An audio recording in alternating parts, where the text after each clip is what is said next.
ఆయన పాత్రికేయ రంగం నుంచి రాజకీయాల్లోకి వెళ్లారు. గతంలో మంత్రిగా పనిచేశారు. ప్రస్తుతం ఎమ్మెల్యేగా ప్రభుత్వ విప్గా బాధ్యతలు నిర్వహిస్తున్నారు. ప్రజలకు సేవ చేయాల్సిన ఆయన తన రాజకీయ ప్రత్యర్థుల అంతు చూస్తానంటూ బెదిరిస్తున్నారు. పచ్చముక్కల సంతోషం కోసం ఎంతకైనా తెగిస్తామని అంటున్నారు. లోకేష్ రచించిన రెడ్ బుక్ అరాచక రాజ్యాంగమే తనకు ఆదర్శమని చెబుతున్నారు. ఇంతకీ ఎవరా నేత? ఇక్కడ కనిపిస్తున్న ఈ రాజకీయ నేత పేరు కాలువ శ్రీనివాసులు. తెలుగుదేశం పార్టీలో సీనియర్ నేత అయిన ఈయన ప్రస్తుతం అనంతపురం జిల్లా రాయదుర్గం నుంచి ఎమ్మెల్యేగా ప్రాతినిధ్యం వహిస్తున్నారు. చాలా కాలం పాటు జర్నలిస్టుగా పనిచేసిన కాలువ శ్రీనివాసులు మంత్రిగా, ఎంపీగా పనిచేశారు. బాధ్యతగా ప్రజలకు సేవ చేయాల్సిన ఎమ్మెల్యే కాలువ శ్రీనివాసులు వైఖరి ఇప్పుడు వివాదాస్పదంగా మారింది. రాయదుర్గం నియోజకవర్గంలో రెడ్ బుక్ అమలు చేస్తానంటూ ప్రకటించిన ఆయన బాహాటంగానే రాజకీయ ప్రత్యర్థులకు వార్నింగ్ ఇస్తున్నారు. వైఎస్ఆర్సీపీ నేతలు, కార్యకర్తలపై కక్ష సాధింపు చర్యలు ఉంటాయని, టీడీపీ నేతల సంతృప్తి కోసం దేనికైనా సిద్ధమంటూ ఆయన ప్రకటించడం చర్చనీయాంశంగా మారింది. కూటమి పార్టీలు అధికారంలోకి వచ్చిన మరుక్షణమే రాష్ట్ర వ్యాప్తంగా కక్ష సాధింపులు మొదలయ్యాయి.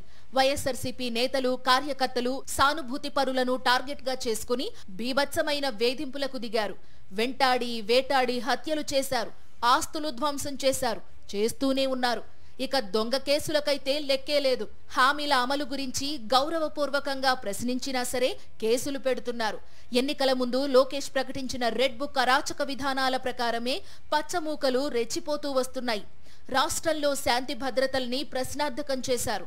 రాజ్యాంగ విలువల్ని, ప్రజాస్వామ్య సంప్రదాయాల్ని ఖూనీ చేశారు. దీనికి కొనసాగింపుగానే మాజీ మంత్రి, ప్రభుత్వ విప్ కాలువ శ్రీనివాసులు హెచ్చరికలు చేస్తున్నారని రాజకీయ విశ్లేషకులు అభిప్రాయపడుతున్నారు. రాయదుర్గం ఎమ్మెల్యే, ప్రభుత్వ విప్ కాలువ శ్రీనివాసులు చెప్పినట్లుగానే రెవెన్యూ అధికారులు, పోలీసులు నడుచుకుంటున్నారు. బొమ్మనహాల్ మండలంలో వైఎస్ఆర్ కాంగ్రెస్ పార్టీ సీనియర్ నేత రాజ్ కుమార్ ఆస్తులను టార్గెట్ చేశారు. ఎమ్మెల్యే కాలువ శ్రీనివాసులు ఆదేశాలతో వైఎస్ఆర్సీపీ నేత ఇంటికి వచ్చిన అధికారులు వైఎస్ఆర్సీపీ నేత ఇంటికి మార్కింగ్ చేశారు. రాజ్ కుమార్ ఇంటిని తొలగిస్తామంటూ హడావిడి చేస్తున్నారు. రాయదుర్గం నియోజకవర్గ గుమ్మగట్ట వైఎస్ఆర్సీపీ మండల కన్వీనర్ కాంతారెడ్డిపై అక్రమ కేసు బనాయించారు పోలీసులు.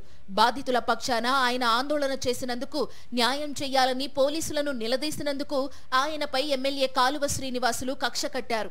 ఫలితంగా కాంతారెడ్డిపై అక్రమ కేసు నమోదు చేసి అరెస్టు చేశారు పోలీసులు. రాయదుర్గం నియోజకవర్గంలో టీడీపీ ఎమ్మెల్యే కాలువ శ్రీనివాసులు అరాచకాలపై వైఎస్ఆర్సీపీ నేతలు పోరాటం చేస్తున్నారు. ప్రశాంతంగా ఉన్న రాయదుర్గం నియోజకవర్గంలో ఎమ్మెల్యే కాలువ శ్రీనివాసులు చిచ్చు పెడుతున్నారని, మంత్రి నారా లోకేష్ తెచ్చిన రెడ్ బుక్ రాజ్యాంగాన్ని ఇక్కడ అమలు చేస్తున్నారని వైఎస్ఆర్సీపీ నేతలు ధ్వజమెత్తుతున్నారు. మొత్తం మీద ఏపీ, కర్ణాటక సరిహద్దు ప్రాంతంలోని రాయదుర్గం నియోజకవర్గంలో నెలకొన్న కక్ష సాధింపు చర్యలు ఏపీ రాజకీయాల్లో చర్చనీయాంశంగా మారాయి. సంక్షేమం, అభివృద్ధి కార్యక్రమాలతో ప్రజల్లో పేరు ప్రతిష్టలు, ఖ్యాతి పెంచుకోవాలే కానీ ఆస్తుల విధ్వంసం, అక్రమ కేసులు, భౌతిక దాడులు చేస్తే ప్రజలు హర్షించరని రాజకీయ విశ్లేషకులు అభిప్రాయపడుతున్నారు.